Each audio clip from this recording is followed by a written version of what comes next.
Welcome back, family. Welcome back to another Monday edition of the Parent Power Podcast. So good to have you on this revered day.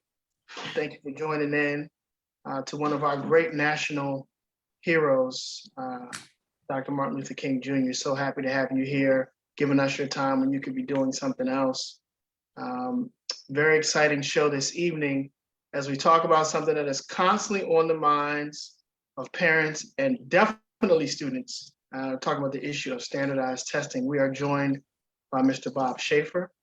And of course, the face of the franchise makes his return. I'm so happy to be here and see it in person. Brother Tyrone Barnwell is with us back again, even though he's not quite out of the woods and feeling under the weather. So glad to have you back, brother. Glad to be here, man. And we're going to start this off, as always, with the question, the connection question. Your favorite place to get away, even if it's in your mind, family. Your favorite place to get away. I will start first and take the pressure off of our guests, and of course, Tyrone always finishes up for us. So for me, it's any place with water. And I know the family that in our audience, Bob, I'm sure they're sick of me saying that, but any beachside place where I can dip my toes in the water, I am very happy with. How about you, Bob?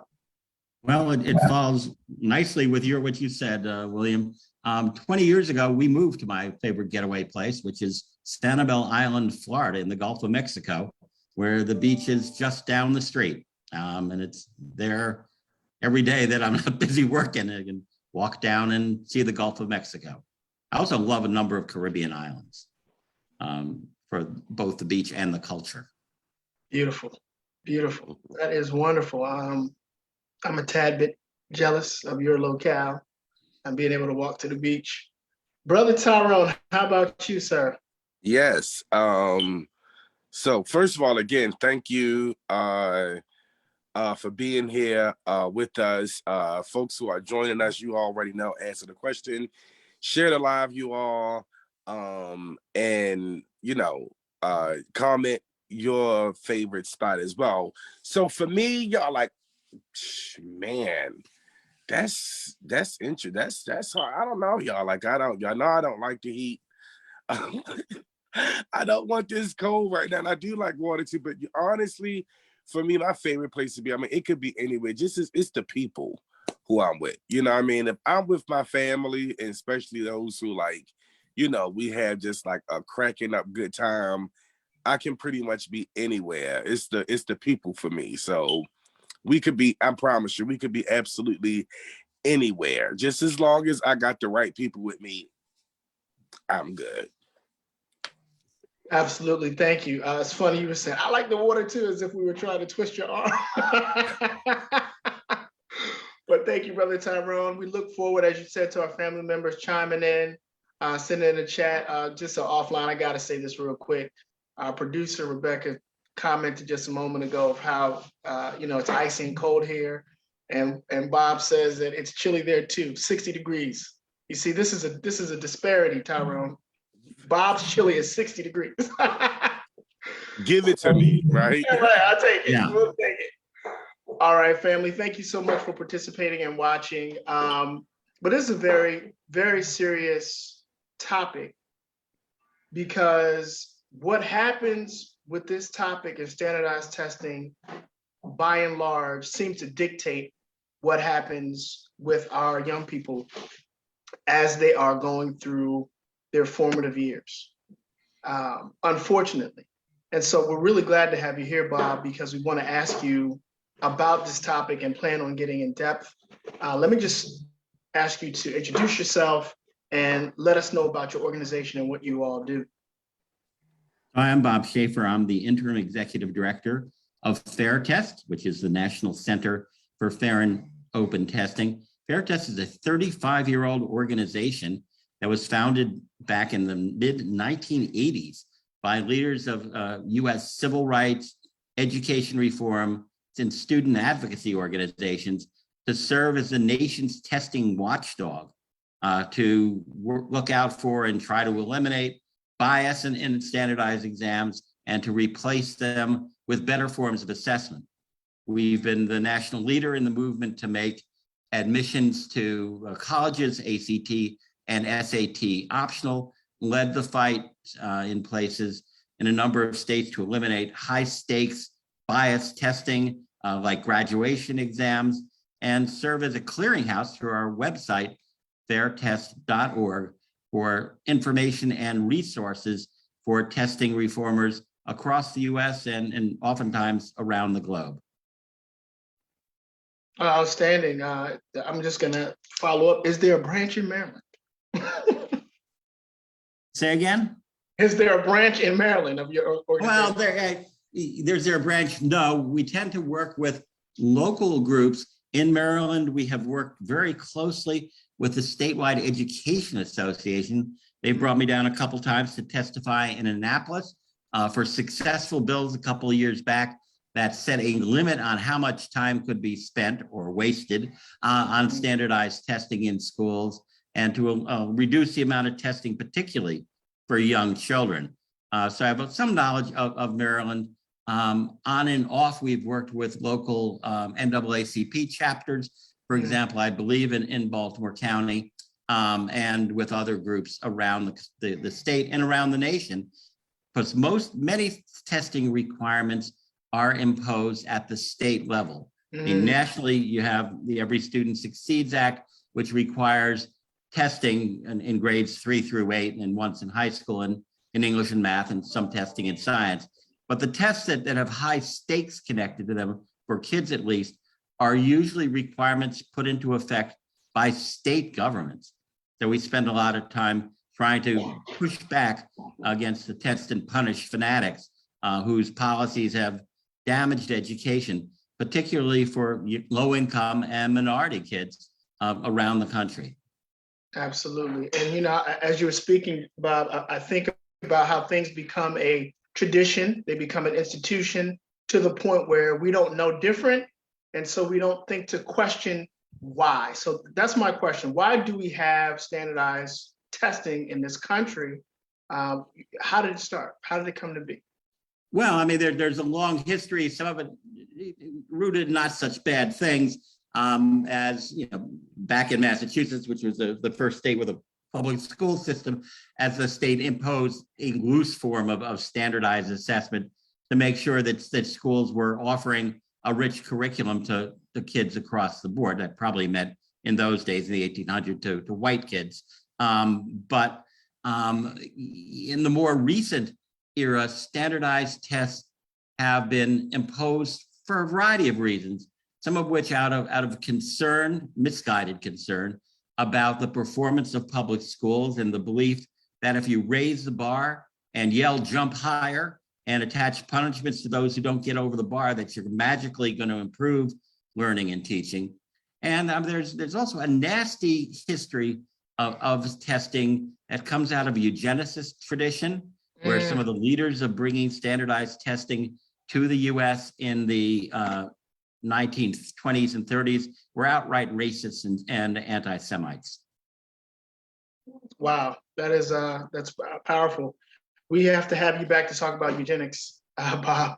It keeps, you thought there was a dead movement, and many of the early eugenicists, the guy who founded the SAT college admissions test was an officer in the American Eugenics Society, but he recanted that crap on his deathbed. Wow. But nowadays, I mean, there is a resurgence of white power movements, yes, and whatnot that we see in the political arena, and increasingly in so-called parent movements around schools. They're trying to root out books by Toni Morrison and things like that reflects pretty similar ugly roots. Absolutely. Thank you for your candor, Bob. Let's talk about how standardized tests impact instruction. I remember when I was in the classroom, my first 2 years, I was scared to death. There was an implicit notion that you had to teach to the test for your success. So can you talk to us about how standardized tests impacts the classroom? Particularly in schools with kids from poverty, where they are more likely to score low because they've had less opportunity to learn. the tests drive the curriculum and control what teachers do in many bad names. Teachers get the message that you have to boost scores by hook or by crook. There have been a number of cases, including in Baltimore, where there has been widespread cheating in order to get the scores that the politicians want. Places like Atlanta, in Los Angeles, and LA, and in Philadelphia, and New York as well. But for a new teacher, particularly in the No Child Left Behind era, which was signed into law in early 2002, it's just celebrated, in quotes, the 20th anniversary. Teachers knew that if they didn't get the score ups, they could lose their jobs. That under No Child, schools that did not arbitrarily increase scores by a certain amount each year, an amount that no real school had ever done in many cases, the school could be reconstituted, which means you're fired. Maybe we'll let you reapply for your job, or we're going to turn it over to some charter company. So yes, the fear was there. And for kids, the fear in many states is real. We've had moderate success in the last decade of reducing the number of states that have graduation tests or exit exams where getting a high school diploma depends solely on passing an exam. That's dropped from about 26, 27 to 11. But in those 11 states, kids face failure. They're out on the street without a diploma, which means, there aren't a lot of good choices, even in an economy like this one.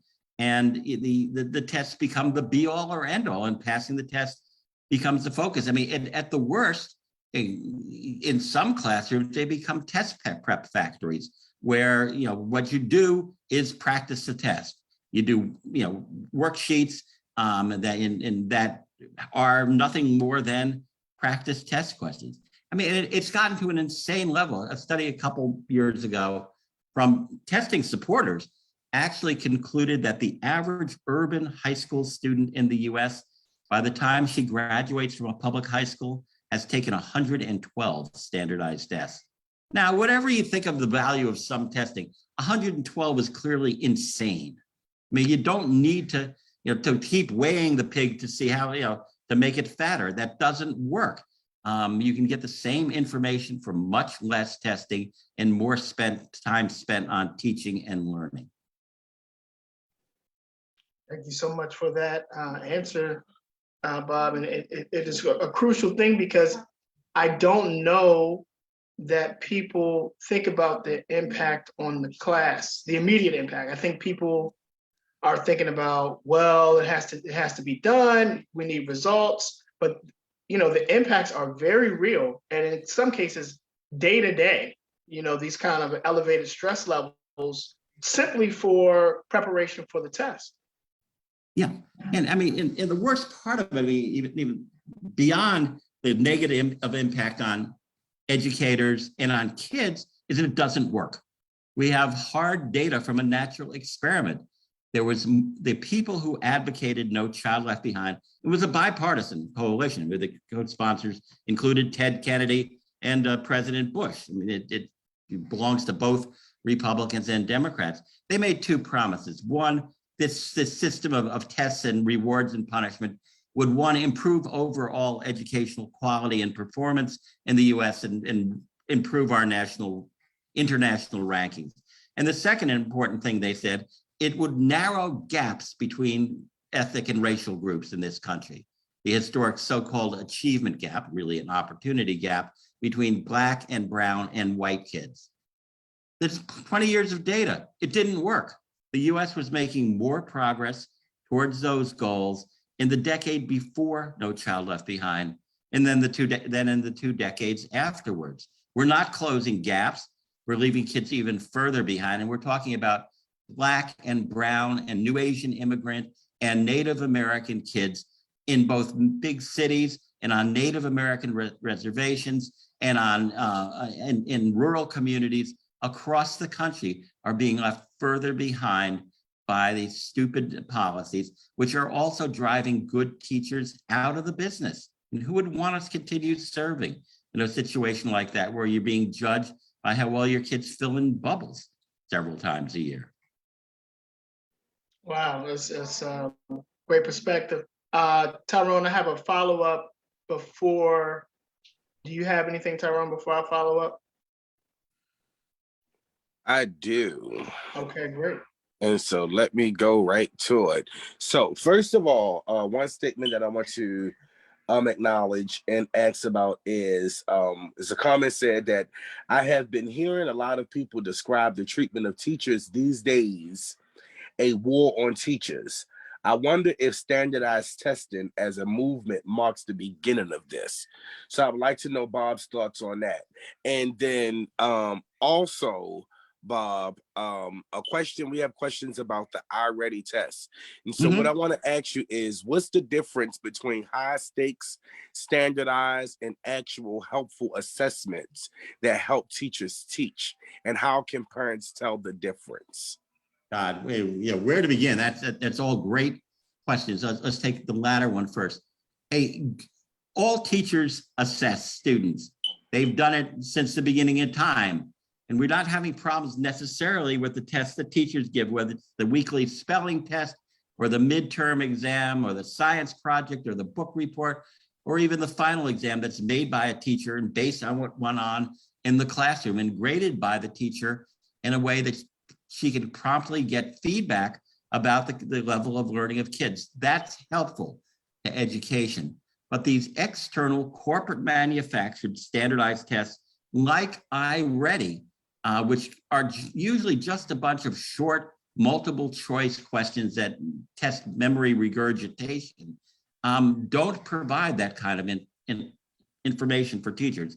What we like to see is what's called performance assessment, where you look at what kids really know and can do from collections of work over time, from the portfolios of classroom work, from their projects that they have done, and for their performances. But the way we decide whether somebody should get a doctorate isn't by a standardized test. They go before a committee of their peers and demonstrate their learning, both through written materials that they've produced and by answering questions about that. And there are schools in the United States who do that now. They're typically private schools where rich people send their kids, the very same well-to-do people who demand that public schools rely on standardized testing for other people's children. Wow. I'm sorry, Tyrone, I just got to break in here. That is a fantastic point that you made. We're talking about it's the hypocrisy. We have to have Bob back, just for my own selfish continued question, Tyrone. But the hypocrisy to say that we want to prepare our children for the future, and like you said, doctoral candidates, they give a dissertation, right? Yeah. There isn't a, they don't fill in, it's just, go ahead. No, I mean, it's hard to choose what's the worst hypocrisy here. Bill Gates, who spent literally millions, maybe billions of dollars trying to dictate curriculum and assessment across the country, sends his kids to private schools where they don't do this crap. Many legislators do the same thing. It is really a notion that standardized testing is important for those people. And yes, that has a racist and classist tone to it, if you didn't hear it in my voice. We appreciate it. Tyrone, the philosophical question at first, I forgot. Yeah, I forgot it too. Listen, I forgot it too, because he went and touched on other points, which I absolutely loved. I asked one parent if they felt like, about the iReady, if they felt, good with that from there, if they got understanding with that. But the first question was that we've been hearing a lot of people describe the treatment of teachers these days as a war on teachers. And it's, I wonder if standardized testing as a movement marks the beginning of this. As I said, standardized testing has a lot of roots, and that's definitely one of them. You can't trust teachers. And there's some truth in that. I mean, some teachers are biased, some teachers are unfair. You need some outside, checks and balances on them. But it goes to an extreme. And yes, a number of the strongest advocates of high stakes testing in public schools want to use that test in Florida, where I live, kids who don't do well on the tests in public schools can get vouchers to go to private, often for-profit type of schools where they don't do testing at all. That's the same kind of testing. There are no requirements for those standardized tests in the private and charter schools in many cases that those advocates favor. So it indeed one of the major strains behind this movement is a distrust of teachers in an effort to deprofessionalize them. And it goes hand in hand. If you're going to drive curriculum with standardized tests, then you need curricula that is written out in great detail and essentially tells what a teacher should be doing every minute of the day. And in some states, you want to tape record that so parents can make sure that they're doing a good job of drilling kids for standardized tests and not, teaching them bad things like racism or something like that. Tyrone was going to yield if there was anything else from our audience, our family, who, as you can see, Bob, is so astute. They ask such great questions of our guests. Not yet. I'll give it to you. I think people are definitely. Well, I know people are definitely taking in the information. We've already had a couple of, I didn't know that. I'm learning. So, Bob, thank you for the information. We love when people come and drop nuggets and also tell the damn truth. We love that. We love you here, Bob, thus far.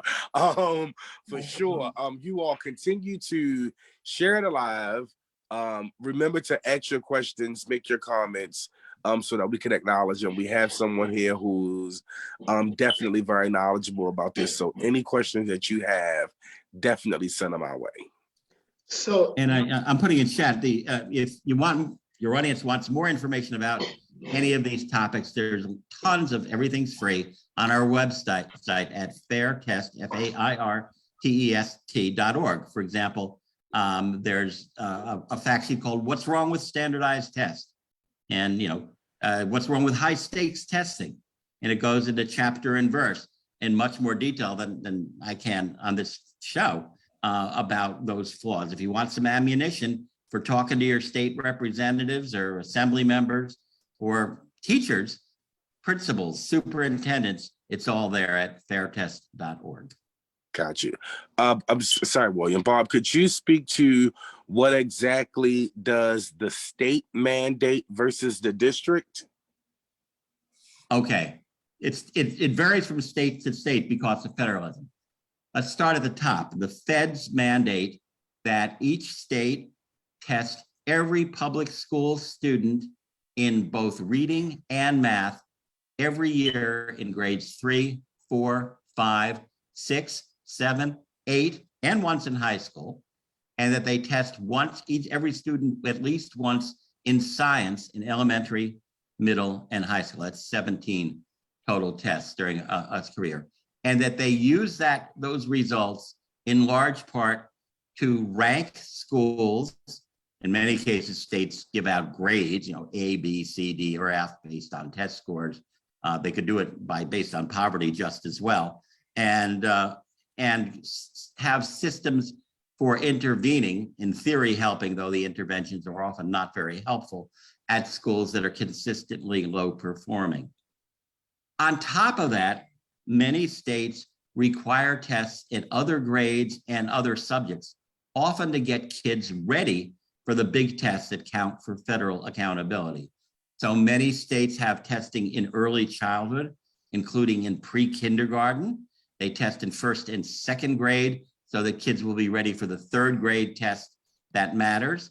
They test in other subjects like social studies, history, and civics, or science in other years not required by the federal government. At some time, going back a bit, when No Child Left Behind required rating teachers based on test scores, individual teachers, some states tried to create standardized tests in subjects like music and art and phys ed, so they could get the numbers that were needed. But that insanity collapsed. And under the current federal law, the Every Student Succeeds Act, there is much less, a lower requirement for the total number of standardized tests, and essentially no stakes, no consequences for individual teachers. There are consequences for schools, however. And at the state level is where high stakes consequences for kids that are put into place. As I said earlier, about 11 states now have graduation tests where you have to pass in order to get a diploma. A number of states, including Florida, where I live, have a third grade promotion test where kids can't go to fourth grade without passing an exam in most cases. Others use tests for scholarship aid for colleges, for special honors, to get vouchers, to rate teachers, et cetera, et cetera. They're all imposed at the state legislative level. On top of that, districts who are concerned about where they're going to rank in the state system often impose their own tests. And this is where take place exams like iReady have come into play historically. iReady is supposedly a way to alert teachers and school administrators to which kids are and are not ready for the state test. And now the manufacturers of tests like iReady, and have a product they call through-year assessment or benchmarking tests, where you're going to test kids 3 times in the year, once at the beginning, once at the beginning of the fall, once in midwinter, and then at the end, in order to keep tracking test scores. And test scores become school. Mm-hmm. Mm. Thank you, Bob. Back to you, William. I'm sitting here taking notes, Tyrone, and learning. Bob, how much money is changing hands with this? I mean, let's be honest here. A lot and not so much, depending on how you look at it. I mean, testing is clearly a multi-billion-dollar a year venture in the United States. And it's not just the tests themselves. It's all the preparatory material that the testing companies sell, so you can practice for their tests. It's it's the computer analysis of which kids are doing well and which are not. But the biggest expense of all is the huge amounts of educator time. The teachers, the principals, the district assistant superintendent of assessment, blah, blah, blah, who are involved in doing little more than the testing game. So that's a ton. But in comparison to the entire public education venture, which is several $100 billion a year, it's a relatively small percentage, about 3 or 4%, it looks like, of actual dollars. In terms of time, it's much larger. Many states devote about 5% of their classroom time to testing. So that's, in 180 days, that's 10 school days devoted to tests and test prep. And now with the interim assessments or through-year assessments like iReady, it may be even more. Oh, that's shocking. It really is when you break it down there with that perspective. Well, I mean, we worked, as I said, Fairtest worked with the Maryland Education Association to put a cap on school testing. When Barack Obama was president, he said that the test could take up no more than 2% of educational time, which is still an awful lot. It's several days a year, 3 or 4. The compromise bill we ended up supporting in Annapolis was for 3%. There was a huge fight about that. It ultimately became law in Maryland, but that's still 5-6 days of testing. Wow. So you mentioned No Child Left Behind and how you said bipartisan coalition led by President Bush and his Department of Education at the time kind of put these things into play. From your research, have these tests cleared up any of those disparities, inequities, gaps, or any of the like? There is no evidence of that.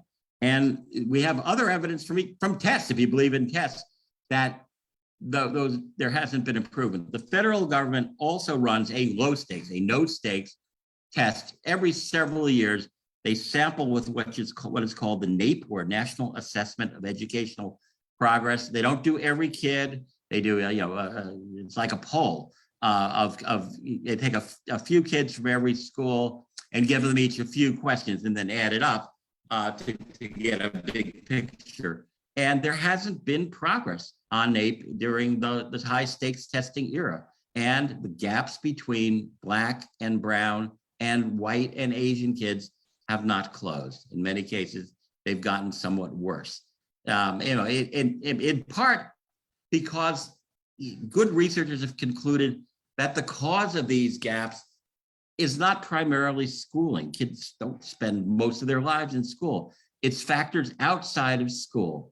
And that the period when those gaps were closing, which was the 1990s, pre-No Child Left Behind, which wasn't until 2002, was when the US economy was improving in a way that gains were spread across the board, not just like recent gains went to the most wealthy. When rising tide did improve opportunities for all kids, and you did see it on measures like the NAEP. But similarly in the recent era, SAT, ACT, college prep readiness scores, they've flatlined or gone down. It's just not working. Yet groups, and it's still a bipartisan support, but against the wishes of Fair Test and the majority of parents, white, Black, and brown, the Biden administration insisted that states go ahead with annual testing in the middle of the pandemic last year, when many schools were closed. Others had been operating in a hybrid or half-baked, we'll say, way. And kids didn't have the same opportunity to learn, but testing became the most important thing to do. And that proposal was backed by many Democrats, including the House chair of the Education and Labor Committee, Bobby Scott from Norfolk, Virginia, who's an African-American man, and Patty Murray, the Senate chair from Washington State, who is a white woman. It's all, testing is the thing we do. Damn the torpedoes, full speed ahead. I mean, at all costs. And, yeah. And one of the things you had kids traumatized by the experience of COVID and deaths in their families and schools and family life being disrupted. He said you have to come back, and some states said you got to come back into the classroom in March of 2021 to take tests. That's nuts. That's exactly right. I mean, that is exactly right. That was it was again one of those things that was intimated. Why are we coming back at this particular time? Oh, of course. It's to get ready to put kids and staff, school staff and teachers, of course, through the rigors of this test. And no matter what you say, it's rigorous. At least the stress levels are rigorous for all involved. And it's just, again, thank you for speaking that truth to power. That's a very interesting point you made. And Tyrone talks about it, TDP, we talk about the activism and the power that parents have with that activism and with their voice. And one of the things that I just think people are not always aware of is the people that they vote for, they're not aware of their record. They're not aware of their voting record. So if you're voting based on name or who you think, or even party, if you want to go that way, but you're not looking at the policies that they are putting into place, you're making a grave mistake. Right. And, one of the things we've said and the data show it's true, as the closer you get to the classroom, the more people dislike standardized test-driven education. Teachers, parents, kids themselves. There are a lot of walkouts and protests organized by teenagers across the country in places like Boston and California and elsewhere. But once you get removed from the classroom, unless elected officials hear from their communities, particularly public school parents, only about a quarter of all voters are public school parents. Many are older people whose kids are out of school, like me, or don't have kids yet or don't have them in public school. It's those who've experienced the test and punish regime who need to speak up and let their elected officials and their community groups know that this policy needs to change to improve the education and wellness of their kids. Let me ask you this, boss. That's a great point, and going off book here, but I have to ask you, do you think parents are aware that that is even an option for them? That standardized, I recall one guest who was a parent that came on and he had a waiver. He had a waiver. This gentleman had a waiver. He's a father of, I think, 2 kids. He had a waiver saying that his children would not be participating in standardized tests. So by and large, do you think parents are aware that that's even an option, or it's just a tradition that that's what we do and we don't know anything else to do? Well, I mean, it's changed. When my son graduated from high school in the late 1990s, there wasn't this testing insanity. It's a much more recent phenomenon. But you're right that people who've dealt with public schools in the beginning with the no child era, standardized test-driven education is all they know, and they think it's natural. And that includes many teachers. Many young teachers don't know that there is an alternative to this, and that they need to push back to gain power, to be able to return assessment to those with the most knowledge, who are classroom teachers. Wow, excellent. Tyrone, did you have something? Yeah, a lot of points. Thank you. Just because we're right here, it was common. This is so true that we are not even informed. We are not informed when testing is even happening to know when we should opt out. That's one thing. But then I just want to go back and acknowledge a couple of things. We have one teacher who say we are in already testing window right now in the city, Right. and it takes a full 2 days away from instruction. Another comment, it seems like Baltimore chooses the maximum testing possible rather than the minimum. I'm pretty sure my second grader does already 3 times per year. A full 2 days in school computer resources, which has been a problem when there's one laptop cart for a whole school. This may be shifted a little with COVID, but not across the board. Michael says these tests are used to place 8th grade students into high schools. We have a parent here who said, as an adult woman, hearing the word test, I feel automatically defeated. It totally increases anxiety and sometimes can decrease performance. And that's from an adult. So clearly, we know that is true for kids. And imagine the children having to hear test this and test that. One of our educators said, I don't mind the testing. We need the data to drive the instructions. However, I do wish they would use the test data more effectively. Bob, can I just Yeah. Go real ahead. quick, Bob? And this is no disrespect to our wonderful educators, but do we need that data to drive instruction, Bob? Teachers need feedback to know where their kids are going. Back in the day, teachers got good feedback through their own assessments, both things like weekly, pop quizzes and spelling tests, and midterms and whatnot, and their own observations, asking questions, see who responds to them, looking at the homework that kids do. Some schools clearly did not do a good job for all kids. And there is a role for an outside check and balance to make sure that teachers are assessing accurately and fairly. But you don't need standardized tests to do that. We work with a group of urban schools in New York called the New York Performance Standards Consortium. And they got a waiver from the state from most of the tests that most kids have to take. And they do something more like the graduate school dissertation, where kids do projects and portfolios and defend their readiness to graduation before panels of educators, community members, and their peers. There is an outside check to make sure that teachers at a particular school are not too easy or biased against one group or another. And that is to have the written material reviewed by teachers elsewhere. And there are other systems for these outside checks. For many years, the United Kingdom, used a system called Her Majesty's Inspectorate. And this is actually what was my first comment, was more of what they did in Massachusetts in the beginning, is that an agency of the government looks in at schools and examines their materials to make sure that they are teaching and assessing fairly and accurately. You know where that happens? It happens in private high schools in the US.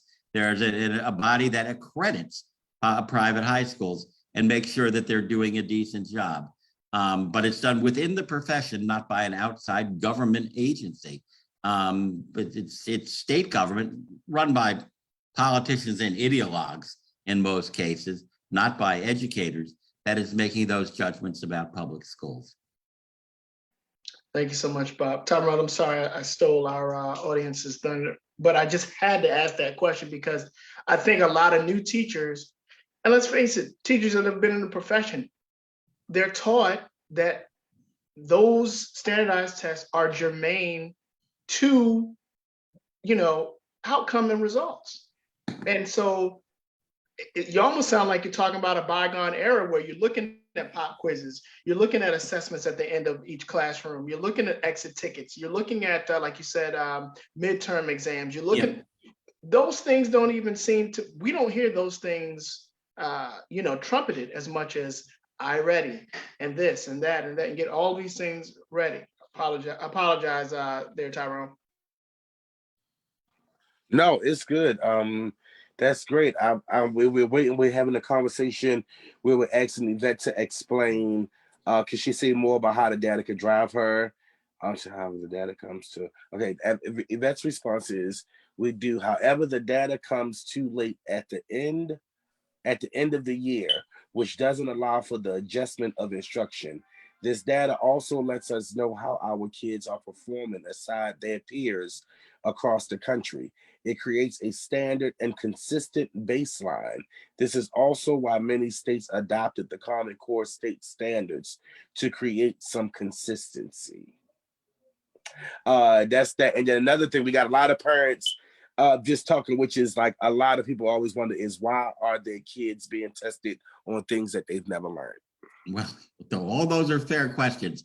Let's a bunch of points there. Yes, in many states, results from the year-end test don't show up until October or November of the subsequent year when a kid's been promoted or whatever and are no use in curriculum and instruction.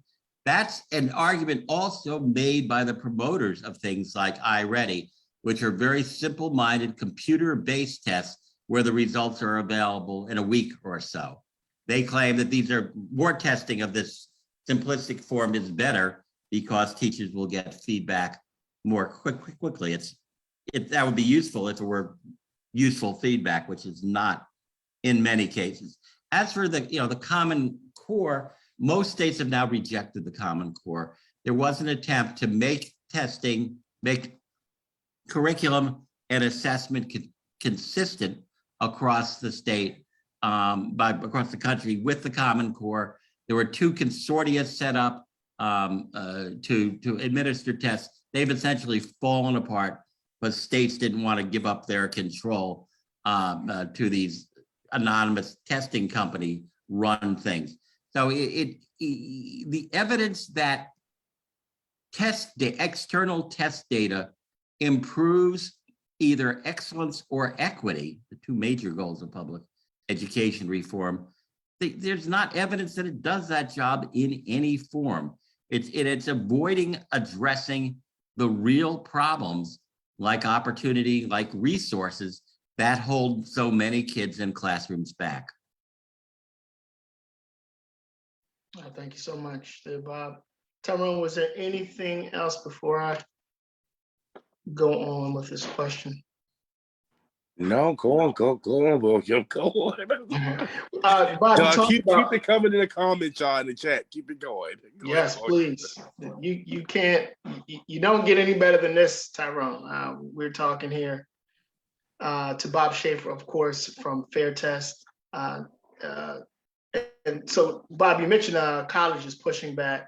What are some of the ways they're pushing back? And then, Tyrone, don't let me forget, I want to ask Bob about the opposite side of the coin, because I can see people saying, well, if there's no standardized testing, what do we do?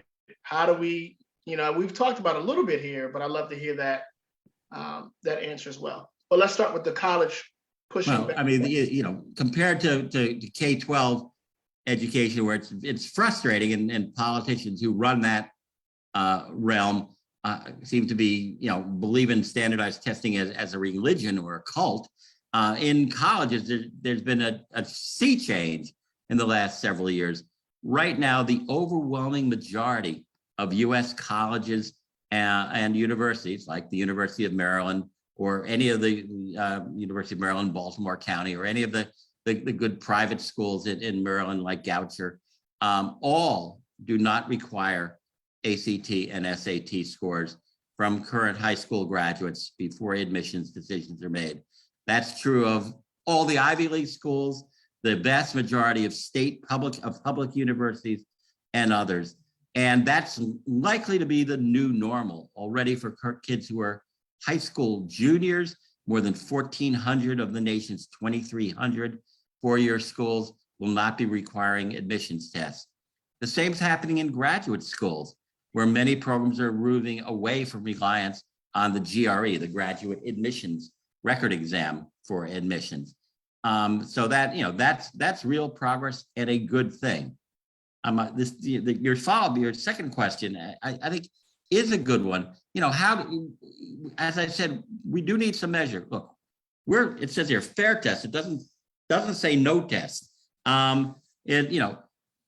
Things like the National Assessment of Educational Progress, things like state assessment programs that sample students to see how they're doing, things like outside inspectorates, which check in on classrooms and schools to make sure that they're providing a rich, high quality, and equitable education to all kids. We need that.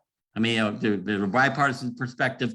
Ronald Reagan in another setting said, we need to trust but verify. We have to start off by trusting teachers, and we need an outside periodic low stakes check to weed out those who are not doing a first-rate job and make sure kids are getting a fair shake, because the kids are the most important thing here, particularly kids who are likely to be left behind. Absolutely. Thank you, Bob. What opened the college's eyes, public and private Ivy League, to the fact that, hey, we don't need this to gauge who we're going to admit? Well, it took a while.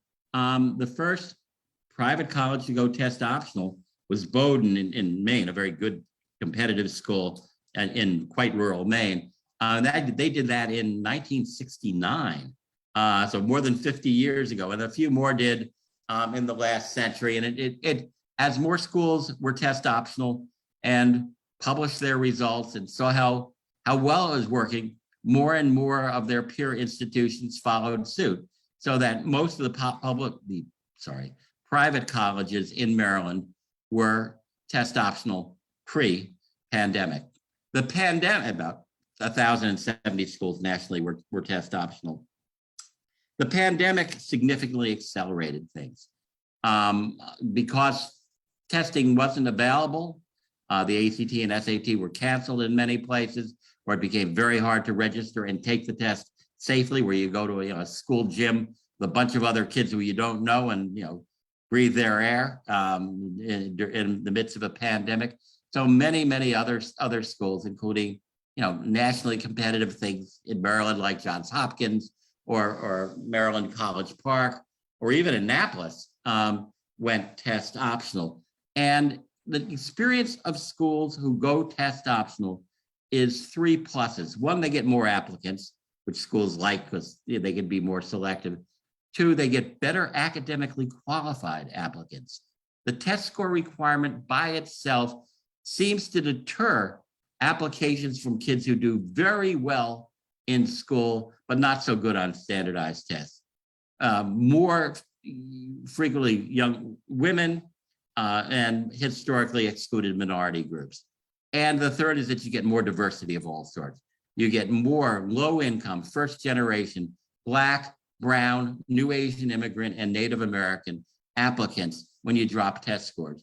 So it's really a win for the college side, and it's a tremendous win, so it's a win-win for high school students who don't have to waste the time and money on taking even more standardized tests and are judged as more than a score. They're judged on the totality, the comprehensive a rich portfolio of their grades and the classes they've taken and their extracurricular activities and their community work and their leadership and the obstacles they might have overcome and what they want to do with their lives, rather than how well they fill in bubbles into 3.5 hours on a Saturday morning.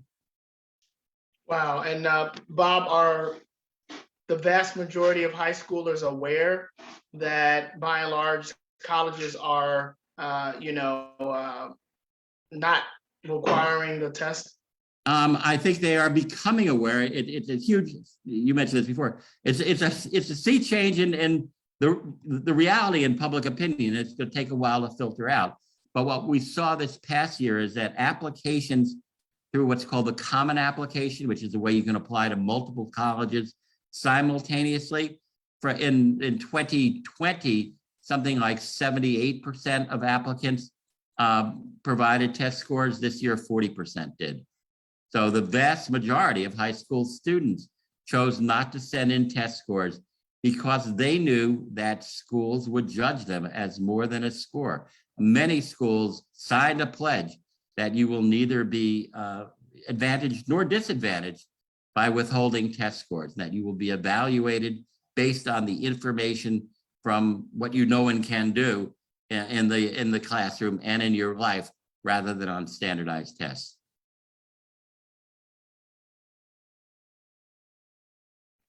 All right, thank you so much, Bob. Tyrone, do we have any comments or questions for Bob from the audience? If we follow the research, what do we know exactly? What do we know does exactly work to reduce the gaps? We know that things like Head Start work, that quality early childhood education of all forms, that providing assistance to parents so that they're able to have the time to assist their kids in their learning, rather than having to work 2 jobs in order to keep the family economy afloat. They all help. We know that rich performance-based assessments work. The data from the New York Performance Standards Consortium, which has their demographics are the same as any other public schools in New York City, shows a higher college going rate, a higher retention rate, higher outperformance rate without standardized tests than with them. So it takes an investment of time and in some cases money to deal with the fundamental problems, instead of having faith in magical ideas that, like raising the bar and yelling jump higher, will make teachers teach better and kids perform better. It identifies the real problems and addresses them, rather than being diverted by fake issues. Excellent. Thank you. We got a lot of folks saying thank you for being here, Bob, today, and sharing with us. Folks, thank them for being here today. Having you come back so that we can discuss some other things that came up earlier. Is okay. Okay, she's putting that there for you. But I personally want to thank you for being here and sharing, and thanking you and the organization for what you all do, and I definitely hope that you all will continue to be successful in what you do. Well, thanks. Thanks to everybody in the audience for joining in. Democracy is not a spectator sport, and that if you want to change these policies, which are made in the political arena, your audience and teachers and parents need to engage politically and make their school committees, their elected officials, their governors understand that the current situation is not working, it's not fair, and it needs to be overhauled. Absolutely. Well, Bob, speaking of that, how can parents, advocates, and activists for the cessation of testing get involved and contribute to this movement? Well, they can, to support assessment reform, they should first go to fairtest.org, look at the materials. They can sign up for our free updates, testing resistance and reform news. They should look for, on our resources page, groups of organized parents in their areas. As I said, I'm not aware of any in Maryland. I know of some in New Jersey and Virginia, and in New York and other places.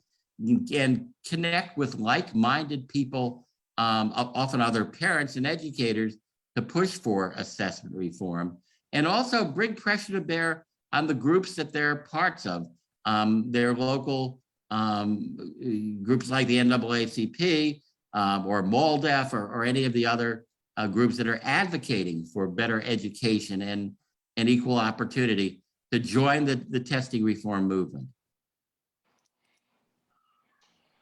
Excellent. Excellent. Thank you so much, Bob. Tyrone, any more comments out there? That's it. I think the folks knew. Oh, yeah, I think the folks knew. Were like, okay, it's getting close to 6, so let's wrap it up. You know, so they actually chilled out. Now and just here again, more thank yous coming in. Thank you for the nuggets, Mr. Bob Schaeffer. Oh, hold on, let me see. Oh, well, Yvette did make a comment that said, we take Let's Go Learn at my school.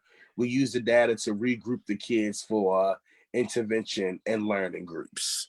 So thank you for sharing that information, Yvette. But yeah, that's it. Well, thank you.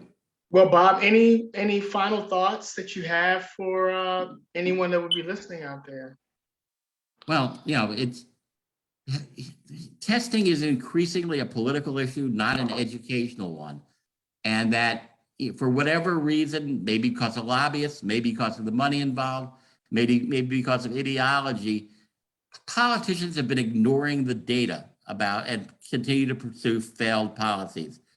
What they need to hear is from the people who make their jobs possible. And they'd be told that you need to change testing to improve educational quality and equity, or else we're going to continue to languish in this frustrating situation. Testing is not learning. It is not teaching. It is just doing the same thing over and over again, and that has failed. Absolutely. Well, Bob, we thank you so much for being here and just really enlightening us with your expertise and some of the things that historically have brought us to this point, which is always so important, especially when we're trying to change for the future. Tyrone, any final thoughts before we take our leave? Y'all, of course, join us on Thursday for a parent chat at Tyrone's house. And of course, we will definitely be back here on next week. Remember, parents and educators and students, to take a moment out for yourself. Self-care is definitely important during this time. It's a lot going on. There remains, it's still going to be more. Nothing isn't done. A lot of people are frustrated with communications and what's going on. I've gotten a slew full of emails and messages and everything, like people not understanding why parents are being communicated with the way that they are about school closings, about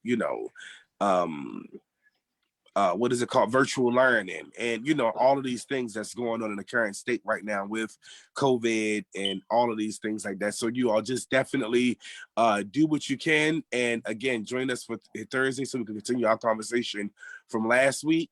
Bob and William, this conversation tonight even lended itself to Thursday as well, about power that parents have and how we need to exercise our powers and know our rights, and be back here next Monday for Parent Power Hour. Absolutely. Thank you so much, family, for joining us. Again, Bob, we thank you so much, and we appreciate you and all the work that you're doing here and nationally. Well, thank you for all the work you're doing as well, and to your audience. Absolutely. Family, join us again, as Tyrone said, next Monday. But before you do that, you got to stop by Tyrone's house for his virtual conversation, as we did last Thursday and each Thursday. But this time, Tyrone will be again back at his helm, and I will be listening. He will be doing the talking. But again, you all take good care of yourselves. Thank you so much, and everyone have a great evening.